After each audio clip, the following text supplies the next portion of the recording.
Bonjour à tous, bienvenue dans ce Smart Tech spécial Forum in Cyber. Ça va être un format débrief. On va commenter l'actualité de la cybersécurité aujourd'hui avec Guillaume Tissier, Tariq Krim, Karine Bannelier. Merci beaucoup d'être mes invités. Évidemment, on va parler de ces grands sujets qui font la cyber, les grandes tendances, les grands défis à relever. Et puis, on s'intéressera aux questions de coopération internationale, aux questions d'indépendance aussi technologique dans ce domaine. Voilà en gros pour le menu du débrief. Ça démarre tout de suite.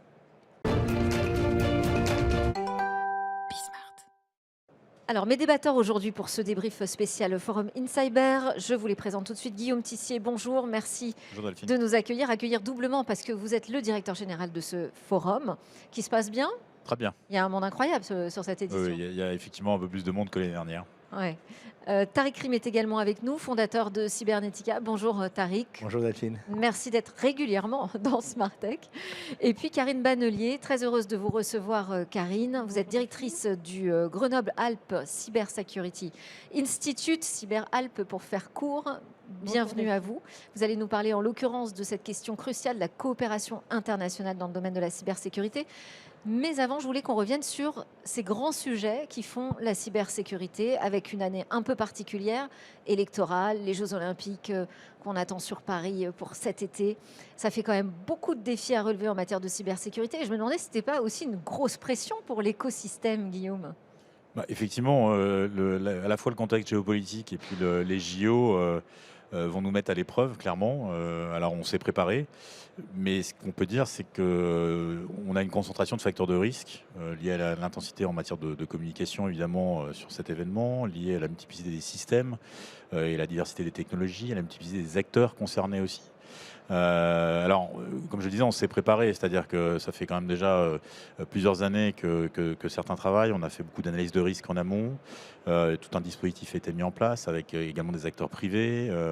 Des scénarios de risque ont été. Ouais, c'est ça, j'allais dire. Mais on se prépare à quoi? Est-ce qu'on sait à quoi on doit s'attendre?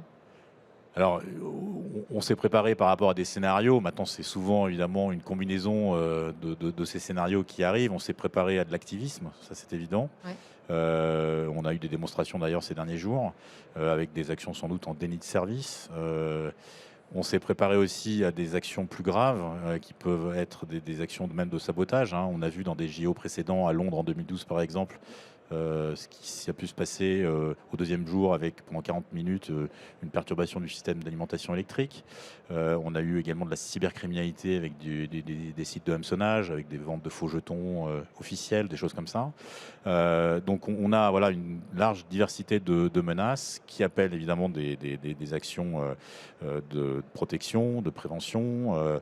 Donc toute une gouvernance a été mise en place. Il y a un budget aussi sécurité et on en a parlé puisque le RSSI des JO était là ce matin. Donc il faut être vigilant. Alors je pense que la peur n'est pas forcément bonne conseillère. Donc il faut voilà, être vigilant, je crois que c'est le terme.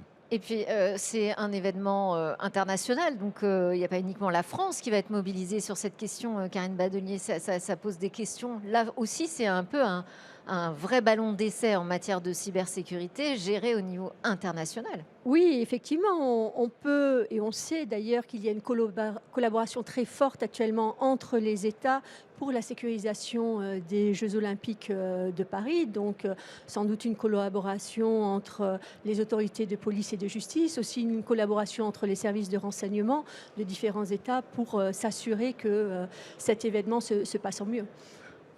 Alors, Marie-Laure Denis est venue ici sur ce forum in Cyber, donc la présidente de la CNIL, nous dire qu'il fallait enfin appeler la cybersécurité comme une grande cause nationale. Vous la rejoignez sur ce point, Tariq Krim? Je pense que tous les experts de la cybersécurité savent depuis très longtemps que c'est un des sujets dominants, mais ce qui est de nouveau, et je pense qu'on l'année 2024 sera peut-être l'année où on sort d'une certaine ambiguïté, c'est-à-dire que finalement on avait la cybercriminalité, on avait les questions d'État, et ce que l'on voit aujourd'hui, c'est qu'on est passé de la dualité où le mode opératoire militaire et le mode opératoire d'attaque civile étaient séparés, à une hybridité où désormais finalement les mêmes réseaux, que ce soit les réseaux sociaux, que ce soit les plateformes Internet, que ce soit les sites, se retrouvent à la fois, comme tu l'expliquais, face à des activistes, face à des opérations de politique intérieure, face à des criminels, mais également face à des États. Et donc on se retrouve avec une menace qui est très diversifiée, Oui. mais avec des canaux qui sont les mêmes, la désinformation, avec l'utilisation des deepfakes peut être utilisée à des fins civiles ou militaires. Ce sont les mêmes qui les utilisent. Et donc il y a effectivement une nouvelle complexité. C'est vrai que les spécialistes du domaine doivent désormais identifier quel type de menace, quel type d'acteur. Parce qu'évidemment, on ne réfléchit pas de la même manière avec des acteurs de type étatique et de simples cybercriminels à la recherche de profit. On a aussi Vincent Strubel de l'ANSSI qui nous dit que c'est un test inédit. Donc voilà, tout ça, ça fait quand même, ça pèse lourd, j'imagine, quand même sur les épaules de l'écosystème qui est là rassemblé aujourd'hui au Forum InCyber. Clairement, l'écosystème est mobilisé, donc ça c'est le côté positif, c'est-à-dire que je pense que avoir des moments comme ça d'intensité, ça permet d'éprouver le dispositif. Il y a eu beaucoup d'entraînement en amont, ce qu'il faut dire, et je crois que l'entraînement est un sujet absolument essentiel. Quand on a une situation de crise à gérer, évidemment, mieux vaut être préparé, mieux vaut avoir des procédures. Et le point important, et Vincent Strubel le disait, c'est aussi la scalabilité du dispositif, c'est-à-dire que, et c'est toute la difficulté, c'est de pouvoir monter le dispositif, escalader, comme on dit, de façon à pouvoir répondre finalement à un incident, à deux incidents, et puis peut-être on aura des pics avec beaucoup d'incidents. Et peut-être avec des fausses alertes. On a vu là ce Bien qui sûr. se passe par exemple dans les lycées avec quand même les espaces numériques de travail qui ont été piratés, des usurpations d'identité, des alertes, des fausses alertes, des vraies alertes, on ne sait pas, mais tout le temps, tout ce temps finalement où l'on se mobilise sur ces attaques. C'est là quelle est la difficulté. On ne le c'est-à-dire que mobilise pas voilà, peut-être là où il faudrait. il peut y avoir de la diversion. Ouais, c'est ça. Et clairement, le sujet, c'est d'arriver à trier. Et ça, c'est le travail formidable qui est fait au quotidien par notamment tous les gens qui font de la supervision de sécurité, qui consiste à aiguiller, à recueillir les incidents et ensuite à détecter parmi ces incidents. Alors, on est aidé heureusement par l'IA de plus en plus, mais tout ne se fait pas automatiquement. Et là, le sujet, ça sera effectivement de s'assurer qu'il n'y a pas dans tous ces incidents l'incident qui aura les conséquences les plus importantes, qui sera peut-être caché parmi d'autres, volontairement d'ailleurs. Alors, on va parler justement de cybersécurité et d'intelligence artificielle. Pourquoi on parle d'IA ici? Parce que c'est le mot à la mode en ce moment ou vraiment c'est un nouveau défi qui s'impose? Parce que l'IA dans la cybersécurité, ça fait quand même plusieurs années qu'on en parle, mais il s'est passé des choses quand même nouvelles, les IA génératives, une grosse accélération dans les usages. Qu'est-ce que ça pose comme nouvelle question en matière de cybersécurité, Tariq? En matière de cybersécurité et en matière généralement plus générale, ce qui est intéressant avec l'IA générative, c'est qu'on amplifie le travail des développeurs. Désormais, on peut écrire du code aidé par une IA, on peut trouver des vulnérabilités aidées par une IA. Donc il y a cette amplification du savoir. Il y a les deepfakes, il y a un ensemble de choses qui font que finalement l'état de la menace est beaucoup plus important puisque désormais un petit groupe de gens aidés des bonnes technologies peut en fait avoir autant d'effets que des gens mieux financés, plus nombreux il y a quelques années. Donc il y a un vrai sujet. Alors ce qui est vrai dans la productivité d'un point de vue général est aussi vrai dans la productivité en termes de cybercriminalité. Donc effectivement, c'est un risque. Ça veut dire aussi, et c'est l'espoir que de l'autre côté, on aura du côté des gens qui défendent ces plateformes.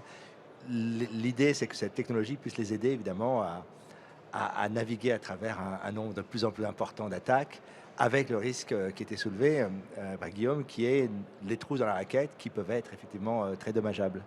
Est-ce que ça veut dire qu'il faut réinventer des choses en matière de cyber, là, l'arrivée, cette utilisation finalement massive de l'IA est très simple entre les Je mains crois de tout le monde? Il faut que les experts de chaque côté fassent un pas l'un vers l'autre. On a peut-être des communautés qui sont encore un peu On trop se parle pas séparées. beaucoup entre cyber et Alors, experts de la cyber et experts d'intelligence artificielle. Il y a c'est ça? déjà de l'IA, comme on le disait, dans la cybersécurité depuis assez longtemps. C'est clair que l'IA générative, c'est encore une vague supplémentaire. Aujourd'hui, on observe effectivement un début de prise de conscience, je pense, sur le fait que ces usages de l'IA générative, si on n'intègre pas de la sécurité, à un moment ou à un autre, il y aura un problème de confiance. On a vu ce matin, par exemple, le témoignage de Mithril Security, qui justement est là pour fournir des IA sécurisées, garantissant notamment la sécurité des données qui sont injectées dans les IA. Et donc ce mariage, je pense, est assez indispensable. Et Ça, c'est toujours difficile. Quand on est dans une course à l'innovation, on n'a pas forcément envie tout de suite de se freiner avec de Certes. nouvelles contraintes, notamment cyber, c'est ça? Certes, mais en même temps, c'est pas une option, je pense, parce que la confiance sera à ce prix-là. Et on a besoin de confiance. Donc ensuite, c'est la technologie est toujours de toute façon alliée et ennemie. Alliée parce que l'IA permet d'automatiser, d'améliorer la détection, de faire plein de choses. Et puis c'est l'IA potentiellement ennemie, au sens où, alors d'une part, il y a le shadow IA qui s'installe petit à petit dans les entreprises, qui peut, s'il n'est pas maîtrisé, porter des vrais risques. On a des exemples de fuite de données générées par des déploiements d'IA individuels, quelque part, mal maîtrisés. Tout à chacun qui utilise ChatGPT dans son contexte professionnel peut faire porter des risques, notamment s'il exporte des données à l'extérieur. Et puis après, c'est effectivement l'IA utilisée par les attaquants. C'est les attaquants visant spécifiquement les IA. Donc c'est effectivement très ambivalent. Tariq, vous vouliez réagir?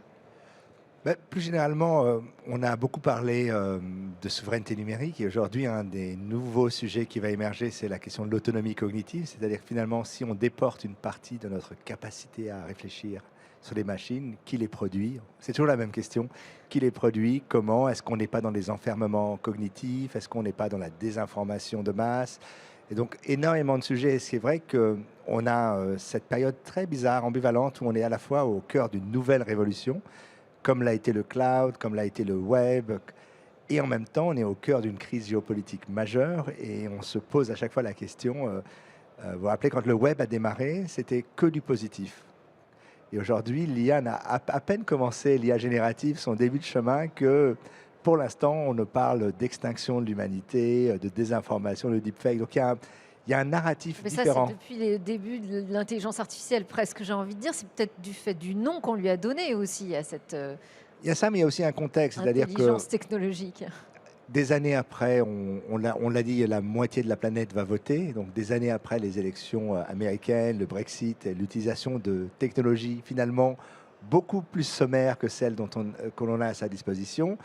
Quand vous regardez Sora, les capacités de générer des vidéos deepfake en haute résolution, de la propagande haute fidélité en temps réel, on se pose beaucoup de questions et je pense que les gens ont raison de se les poser maintenant.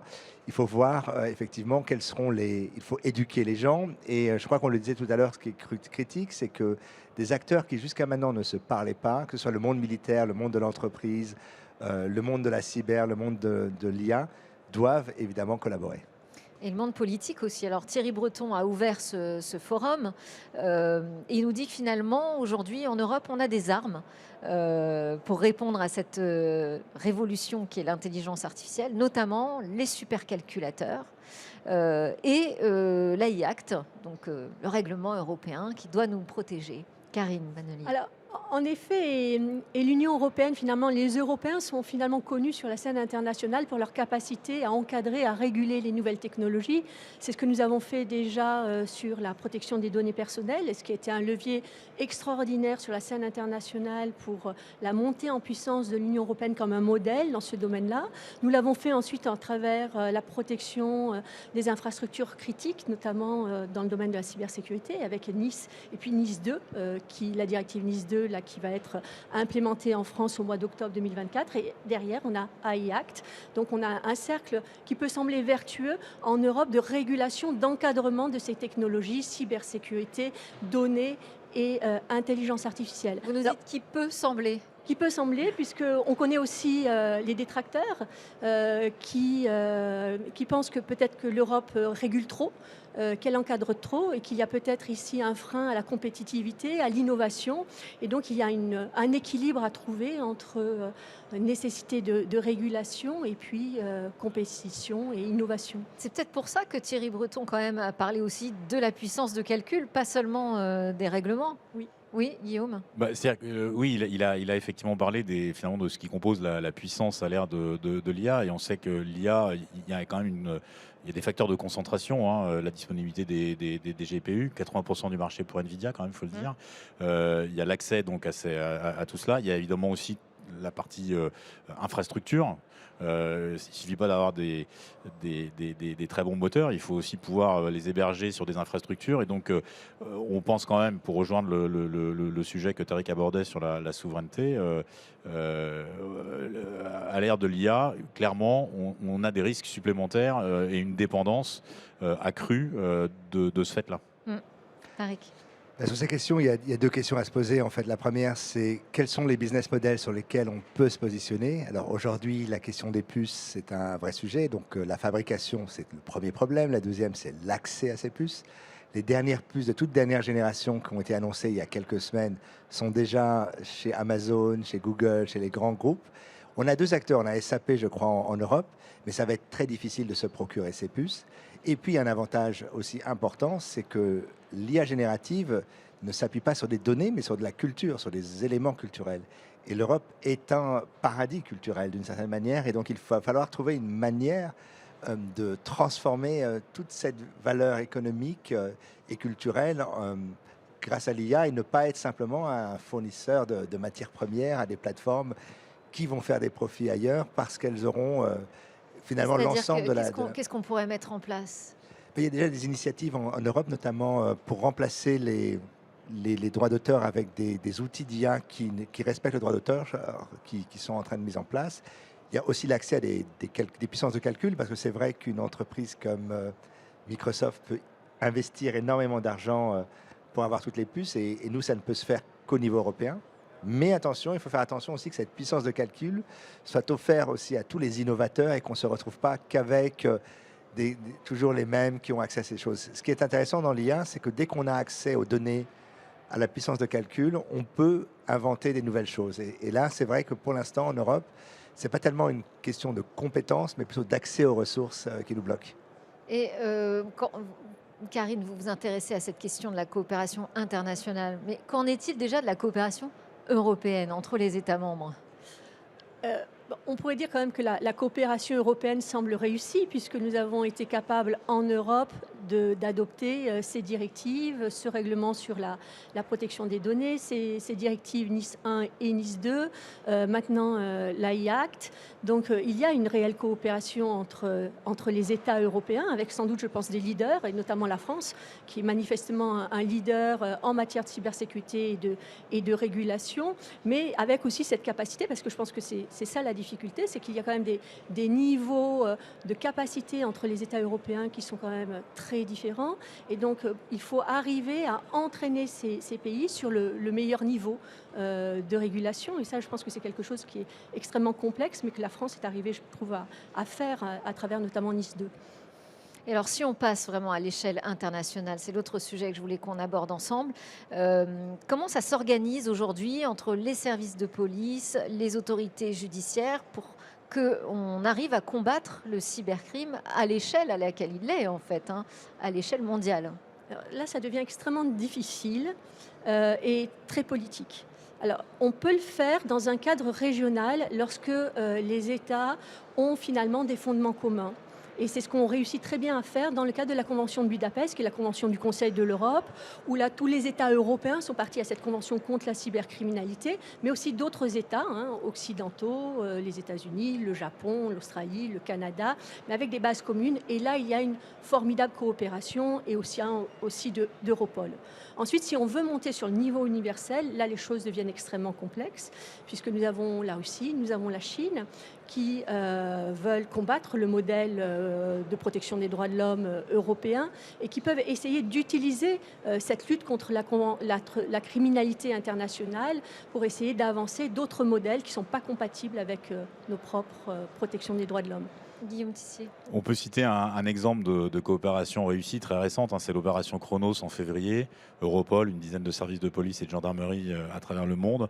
On a abouti, il y a eu 2 arrestations, 34 serveurs saisis et des serveurs importants, notamment le Mur, où le groupe Logbit publiait évidemment tous ces méfaits. 200 portefeuilles de crypto-monnaies saisis. Et donc ça, c'est une réussite vraiment très récente et qui montre bien que la coopération, lorsqu'elle fonctionne, permet de compenser quelque part l'asymétrie dont on parle toujours entre l'attaquant et le défenseur. Le défenseur qui connaît des frontières, qui a des règles juridiques, avec des cloisonnements évidemment entre les pays, et un attaquant qui, lui, ne connaît pas les frontières, coopère facilement, ne s'embarrasse d'aucune règle. Et donc, la seule solution pour finalement compenser cette asymétrie, c'est la coopération. Alors effectivement, c'est Jean-Philippe Lecouf qui est venu sur le forum parler de cette opération réussie notamment. Il y en a une autre, moi, que j'avais relevée, donc c'est cette réussite aussi, mais du côté plus anglo-saxon. C'est les États-Unis, la Grande-Bretagne et la Nouvelle-Zélande qui ont fait un front commun pour accuser la Chine, et en l'occurrence les groupes APT31 et APT40, sur la prolifération en fait de cyberattaques visant à faire de l'espionnage donc économique, géopolitique. Pourquoi on retrouve ces trois États ensemble sur ce sujet? Pourquoi l'Europe n'y figure pas? Des réponses, Karine? Alors, il y a déjà la problématique des Five Eyes, donc de pays qui ont des services communs en termes de partage de renseignements. Et donc, attribuer des cyberattaques, même s'il s'agit d'espionnage, il faut vraiment avoir une communauté et un désir commun à ce moment-là de faire l'attribution. Donc il y a vraiment sur le plan politique, il faut être extrêmement bien aligné et avoir une grande confiance sur les preuves qui ont pu être apportées. Donc ça, c'est un point. Mais ceci étant dit, ça ne signifie pas que le reste des États européens ne partagent pas ces attributions de façon informelle. Et effectivement, nous avons ici un énorme enjeu avec la Chine et la question du cyberespionnage. Tariq Krim. Oui, comme je le disais l'année dernière ici dans ce forum, l'Internet est en train de se fragmenter, Oui. avec d'un côté un espace de démocratie libérale, avec les États-Unis qui chapeautent tout cela, et de l'autre côté un nouvel Internet des dictateurs, avec la Russie, la Chine, la Corée du Nord, l'Iran, et la liste va sûrement s'allonger, avec cette protection qui est faite. Vous savez que aucune des grandes entreprises américaines ou européennes n'a accès au marché chinois, alors que TikTok, Temu, qui est l'équivalent maintenant de TikTok, mais en utilisant le e-commerce plutôt que les vidéos, ont accès et donc travaillent cognitivement ces populations. Et c'est également le cas sur les attaques cyber, l'espionnage. C'est que d'une certaine manière, on veut garder un Internet ouvert, puisque l'Internet a été créé pour ça.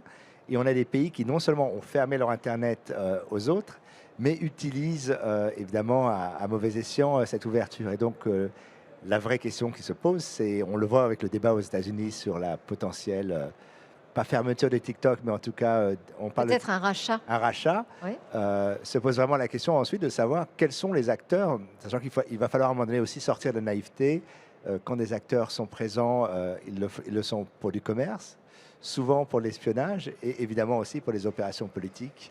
Et donc, malheureusement, l'Internet tel qu'on l'a connu n'existe plus. Et la question qu'on doit se poser, qui est la seule question qu'on doit se poser, c'est comment protéger notre Internet ouvert public, notre démocratie libérale, sans devenir les gens que l'on critique, qui ont tout fermé, où la liberté n'existe plus, les droits de l'homme, etc. Donc c'est un vrai sujet. Et là, trouver les bonnes réponses, elles ne sont pas que réglementaires. C'est vrai qu'on a ce tropisme en Europe. Ça va être un enjeu important de la décennie qui vient.